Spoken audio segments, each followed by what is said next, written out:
Olá, meus queridos, nós vamos agora para mais um bloco de questões comentadas da banca FGV Medicina Legal. Vamos trazer uma questão de toxicologia. Portanto, olho na tela. Em relação às bases conceituais da toxicologia, assinale a afirmativa correta. A. A toxicologia investiga aspectos decorrentes dos danos orgânicos causados por agentes biológicos. Olha, não são agentes biológicos. Normalmente, né, para quem é farmacêutico, eu sou farmacêutico de graduação e mestrado e doutorado, mas voltado um pouco à parte química. Isso aí, quando a gente fala em toxicologia, é sempre interessante você conhecer o conceito daquele ramo da medicina legal. A toxicologia não está relacionada com micro-organismos, agentes biológicos, mas com xenobióticos. O que seria isso? Normalmente substâncias que são exógenas ao corpo. Mas a gente não analisa só os danos. A gente analisa também esses agentes. Saber qual a sua dose letal, qual a sua toxicinética, qual a sua toxicodinâmica, né? Os efeitos, os tratamentos, os testes clínicos. Então a toxicologia é muito mais do que o que está aqui nessa alternativa. Vamos para a próxima. A toxicologia estuda a relação entre o agente químico, chamado de toxicante, ou também xenobiótico, e a reação tóxica causada por esse agente no organismo. Tá boazinha. Tá boazinha. A toxicologia não estuda possíveis interações tóxicas. Não estuda? Errado. A toxicologia estabelece que a dose letal média, DL50, elevada de um agente químico, é indício de alta toxicidade, portanto, insegura para o organismo. Nós vamos ver até aqui, ó. Até aqui. Vamos dividir assim. Dose letal. Primeira coisa, o que é dose letal? É a dose do agente químico o suficiente para matar metade da população em que você está fazendo a aplicação deles. Ou seja, você está fazendo um teste em rato, em cobaias. Matou metade da população. É este valor que é o DL50. Então pensa assim, se uma dose DL50 é elevada, como ele diz aqui, significa que você precisa ter uma massa maior, né? Vou dizer numa palavra assim, grande, para que mate o indivíduo. Metade dos indivíduos de uma amostra. Então, dose letal 50 elevado significa que o cara não é tão tóxico assim. Quanto menor o DL50, quanto menor, significa que precisa de uma quantidade pequena para matar metade da população. Então esse cara é mais perigoso. Tá certo?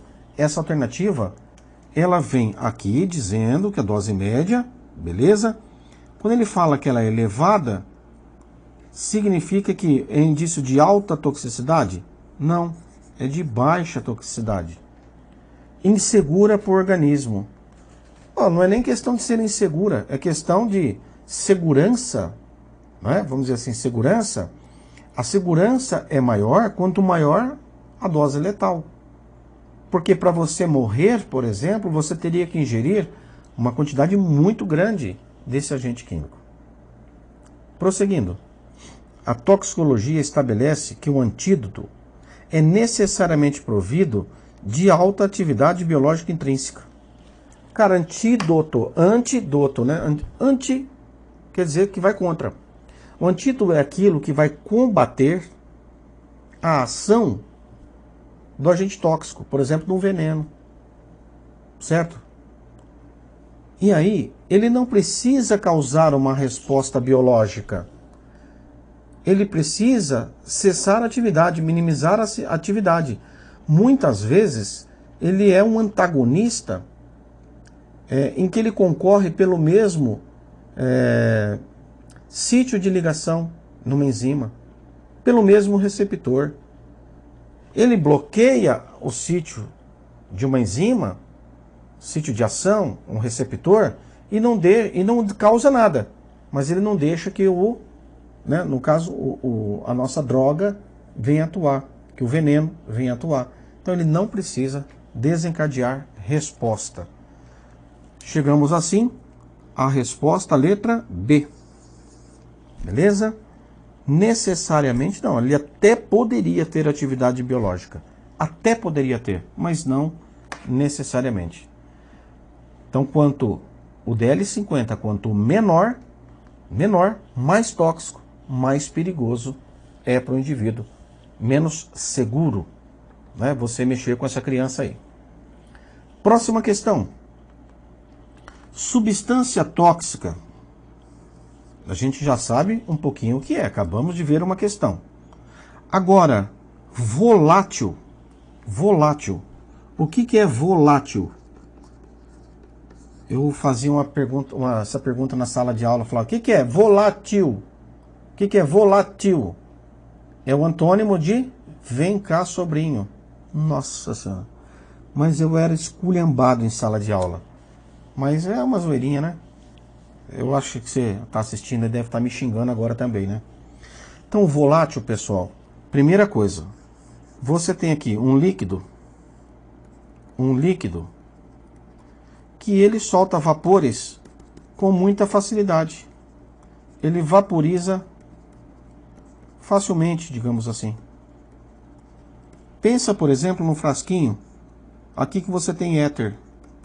Se você deixar um frasco com éter aberto, ele começa a soltar muitos vapores. Porque ele volatiliza. Ele passa para o estado gasoso. Para você ter uma ideia, o ponto de ebulição do éter é por volta de 36 graus. E a nossa temperatura corporal é por volta de 36,5, 37. Então, quando você joga éter na nossa pele, ele capta essa energia, né, do nosso tecido e vira gás facilmente. Vamos ver a questão?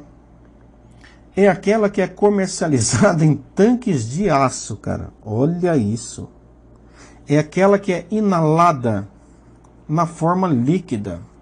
Porra, velho, você vai inalar um líquido, você pode até morrer por asfixia. É aquela que é absorvida pela pele.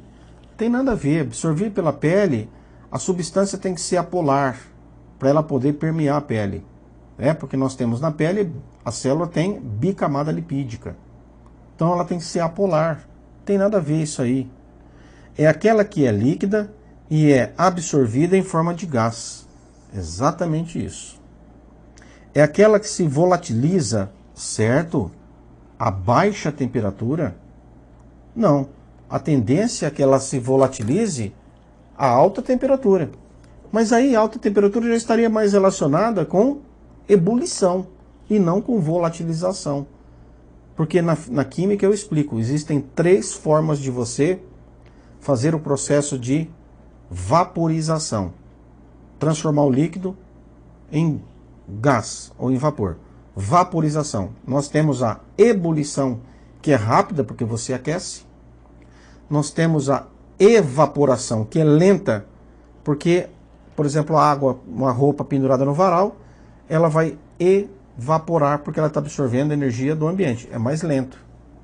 E nós temos a calefação, que é quando você coloca, por exemplo, um líquido numa superfície que está muito aquecido, a temperatura da superfície é muito maior que o ponto de ebulição. Por exemplo, a água caindo numa frigideira que está quente.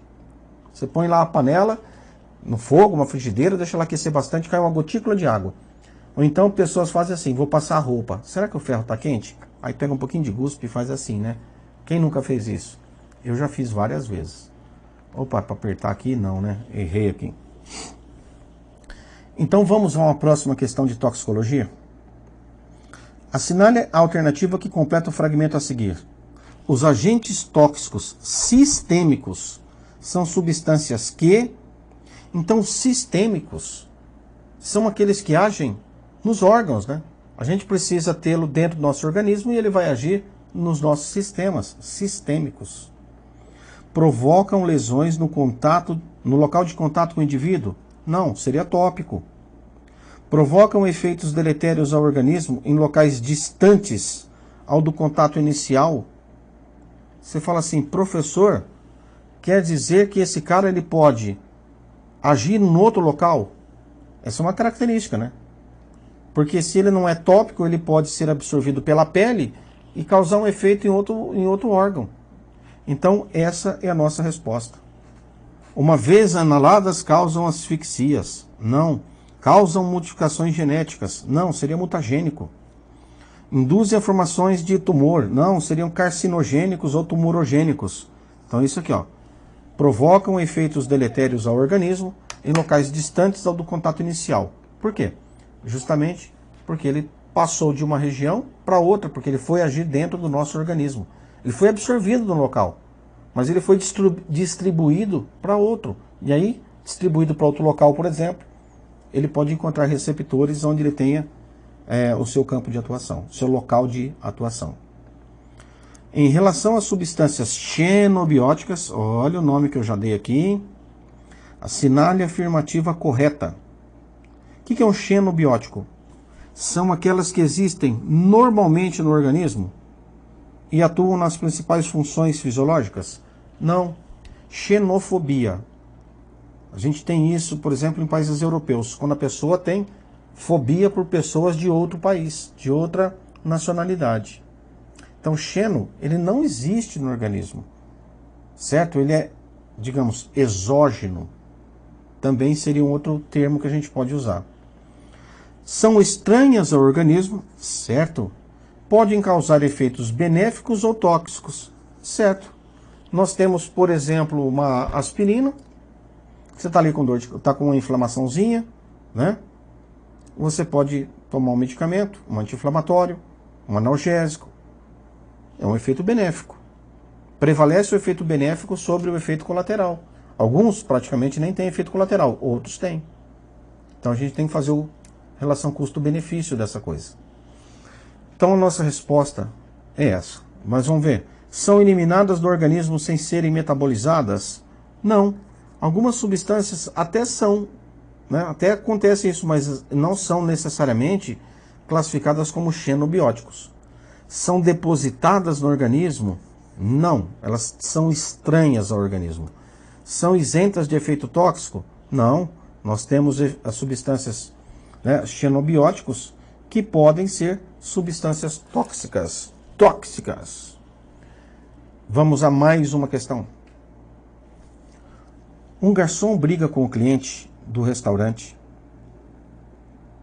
recebe um soco no hipocôndrio esquerdo e vai para casa queixando-se de dores. Não vai trabalhar no dia seguinte. Procurado em casa, é encontrado morto. Seu corpo vai para o IML e a perícia evidencia hemoperitônio volumoso por rotura do baço, que estava aumentado e friável. O crime cometido pelo cliente é classificado como? Então vejam, essa é uma questão de clínica médica muito específica, necropsia. Ó, você dá um soco muito forte em alguém. Você teve a intenção, você teve o dolo de dar aquele soco, fazer aquela agressão, certo? Mas você não queria matar a pessoa.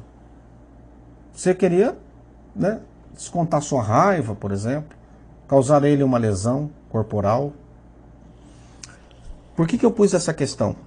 Porque ela está relacionando aqui Código Penal, uma parte muito específica, com penas, com situações, situações em que essa pena esse crime vai ser classificado, digamos assim, e resultou em morte. Eu pergunto, você queria matar o indivíduo? Não, você deu um soco nele, num local que teoricamente não é assim fatal, mas a pessoa morreu, porque o seu soco deu a ruptura, né, do baço. rotura do baço. Cortou, rompeu o baço. É uma questão difícil, a meu ver. É uma questão difícil. Mas eu vou trazer para vocês a resposta dessa questão. Vamos lá? O crime cometido pelo cliente é classificado como homicídio privilegiado? Não. Homicídio qualificado? Não. Lesão corporal gravíssima? Não. Homicídio culposo? Não. Homicídio pré-ter-doloso. Por que pré-ter-doloso? O crime pré-ter-doloso, você tem a primeira ação, vamos dizer assim, uma ação, né, uma conduta que é classificada como dolosa, certo? Só que vai ter um resultado posterior, que nesse caso foi a morte, e que você vai ser culpado, desde que exista um nexo causal entre a causa morte e a sua primeira conduta. Tem que ter um nexo causal. Tá legal? Então isso é uma visão doutrinária. Meus jovens, vejam que eu coloquei uma questão que envolve assim um tema aprofundado do direito penal com medicina legal, mas para um cargo mais específico. Mas a banca teve essa sacada, é bom que você fique antenado, né? Vamos lá? Vamos fazer mais uma questão. Deixa eu ver aqui. Uma questão bacaninha, pode estar relacionado por asfixias. Vamos ver? As alternativas a seguir apresentam alguns sinais valiosos para o diagnóstico de morte por afogamento, que é uma asfixia, né? À exceção de um, assinale-o. Então ele quer saber qual tipo de sinal aqui, de achado, quando se faz uma necropsia, que não está associado necessariamente com afogamento. E aí, ó, vamos ver? Presença de corpos estranhos nos brônquios segmentares. Sim. A pessoa afogou, ela pode ter aspirado água e aquilo ali pode ter levado, por exemplo, esses corpos estranhos. Folha seca, algum peixinho, vai lá saber, né? Manchas de Pautoff. Sim, em afogamentos a gente tem esse sinal normalmente presente. Mas enfisema aquoso. Sim, temos um enfisema aquoso, porque o cara morreu afogado, né? Normalmente isso acontece em afogados. Aspiração do vômito. O cara pode ter vomitado e aspirado, né? Então, beleza. Agora, o que não é maioria para os autores, não é aceito, é hemorragia no ouvido médio. Essa hemorragia no ouvido médio, alguns autores dizem que ela pode ser decorrente simplesmente como se fosse ali um livor. Olha a ideia. Como se fosse uma deposição de sangue que acaba por extravasar. Então essa questão, ela é bem complicadinha. Tá certo? Professor, eu vou trazer uma aqui, né? Deixa eu ver se eu vou trazer essa ou não. Vou trazer essa aqui. É uma questão bem específica para dentistas. Bem específico para odontologia. É um negócio que eu achei muito interessante. Quando você fala de danos, né? Valor estético, valor mastigatório, valor fonético. Isso é muito específico para odontologia. Por isso eu trouxe essa questão. E existem diversos autores que eles estabelecem, vamos dizer assim, rankings, né? Valores, porcentagens de danos, dependendo do dente que foi lesado. Imagina se eu estou aqui, ó, dando aula e eu não tenho esse dente aqui. Já pensou eu banguela? Aí, primeiro que estético já é feio. Segundo, eu posso ter um dano na mastigação, porque eu estou precisando de alguém para cortar o alimento. E às vezes eu vou conversar e o ar pode sair por esse buraco, por essa ausência de dente. Então eu tenho aspectos, olha, estético, fonético, mastigatório. Por que eu estou mencionando isso? Porque isso aqui é importante no assunto lesão corporal. Lesão corporal. Você sabe que a gente acaba enquadrando lesão corporal grave ou gravíssima. Então, tem o dano permanente.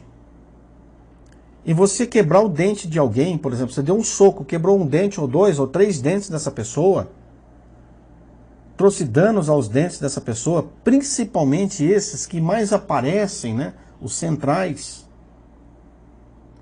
são danos de maior gravidade. Imagina o efeito psicológico que você tem para a vítima. Então essa questão busca justamente isso. Dê uma olhadinha. Quando se realiza uma perícia odontológica, deve-se tentar avaliar, entre outras coisas, o valor estético, fonético e mastigatório dos elementos dentários, ou seja, os dentes, de uma maneira geral.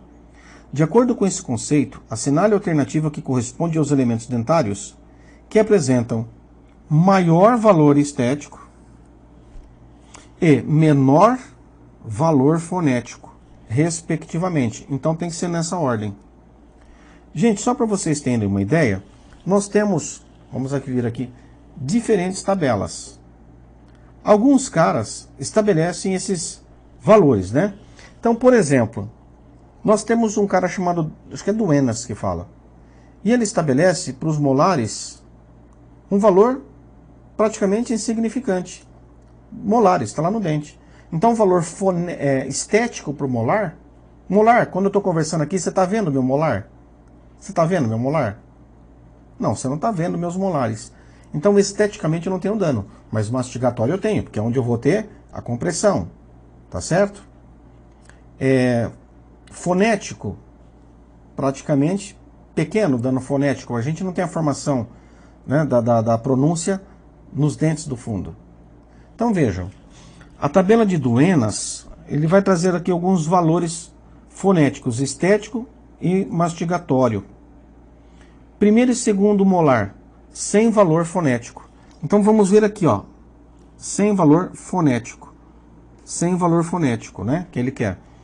Quem seriam sem valor, o menor valor fonético? Os molares. Então não os pré-molares, ó, os molares. Sabendo só isso, já mataria a resposta. Nós temos o Álvaro Doria, que ele diz que para o primeiro, segundo e terceiro molar, o dano estético é 0. Nós vimos o menor fonético. Agora estético, os dentes lá do fundo. Estético é 0. Quais são os dentes mais prejudicam a estética? Esses dentes da frente, né? Portanto, quais seriam? Os incisivos centrais. Incisivos centrais. Laterais não, né? Acho que é só ali que só tinha lateral, só na letra B. Então, ó, aqui a gente já tinha matado por canino, incisivos laterais, e a resposta a letra C. Então, esse tipo de questão eu achei interessante porque já vi várias questões caindo, principalmente para odontologia, né? Mas pode aparecer em lesão corporal. Por quê? Porque de repente o cara fala assim, vou dar uma questão de lesão corporal, mas eu quero me relacionar, por exemplo, à perda de um dente incisivo central. É uma lesão corporal leve? Grave? Gravíssima? Essa é a ideia da banca. Beleza, meus caros? Então, eu encerro aqui a resolução, né, das questões da banca FGV. 50 questões comentadas por mim.